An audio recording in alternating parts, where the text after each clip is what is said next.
અમરેલી જિલ્લામાં છેલ્લા 2 દિવસથી વરસાદ પડી રહ્યો છે।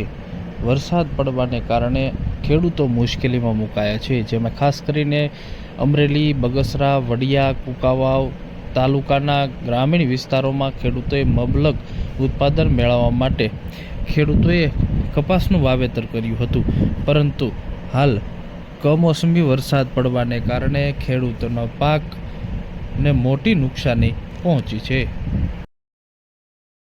બગસરા વિઠ્ઠલભાઈ હિરાણી। હવે બગસરાની અંદર આ 2 દિવસથી આ ધીમી ધારે છૂટો છવાયો વરસાદ સતત ચાલુ છે અને વરસાદના હિસાબે ખેડૂતોને મોટામાં મોટી નુકસાની છે, જેમ કે સોયાબીન, કપાસ, મગફળી ના બધાય પાકમાં નુકસાની છે।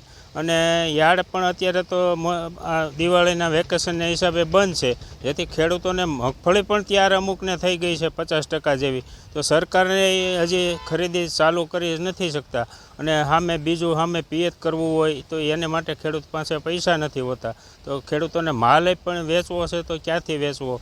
અને આ વરસાદના હિસાબે માલ પણ નબળો પડી ગયો છે, જે ટેકાના ભાવમાં પણ હાલે એમ નથી। તો સરકારશ્રીને તો ખરેખર મારે અનુરોધ છે અને બધા ધારાસભ્યોને સાંસદોને ખબર છે કે આમાં ભાવાતર યોજના લાગુ કરી દે તો સરકારને પણ જીએસટીની આવક થાય અને ખેડૂતો પાસેથી જે કાંઈ વેપારીઓ માલ લેશે એ પાકા બિલ તો આપતા નથી અને એ સરકારને પણ નુકસાની છે અને ખેડૂતોને નુકસાની છે। તો સરકારશ્રીને મારી નમ્ર અરજ છે કે આનું યોગ્ય બધી તપાસ કરે અને યોગ્ય પગલાં લે અને ખેડૂતોને વારે આવે એવી નમ્ર વિનંતી। મારું નામ છે સતીશભાઈ ગોયાણી અને છેલ્લા 2 દિવસથી આ કમોસમી વરસાદ પડી રહ્યો છે એ ખેડૂત માટે બહુ મોટી નુકસાનીકારક છે અને આ કપાસ, માંડવી, સોયાબીનના અત્યારે ફૂલ મોસમ હાલે છે અને આ ફૂલ નુકસાનીકારક વરસાદ છે। ખેડૂતો પાયમાલ થાય એવી પોઝિશન છે।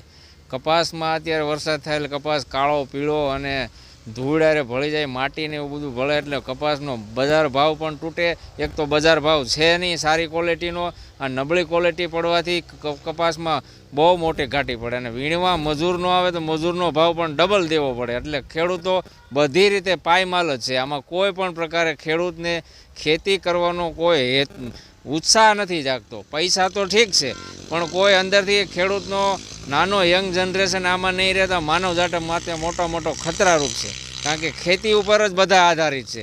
ખેડૂત ખેતરમાં પાક છે તો બધા ખાય, નકર કોઈ ખાય નહીં। સરકારે શું કરવું જોઈએ? સરકારે આના માટે કોઈ પણ તાત્કાલિક ધોરણે પગલાં લેવા જોઈએ અને ખેડૂતોને એટલા બધા ઉત્સાહમાં લાવવા જોઈએ કે ખેતી પ્રત્યે યંગ જનરેશન આવે।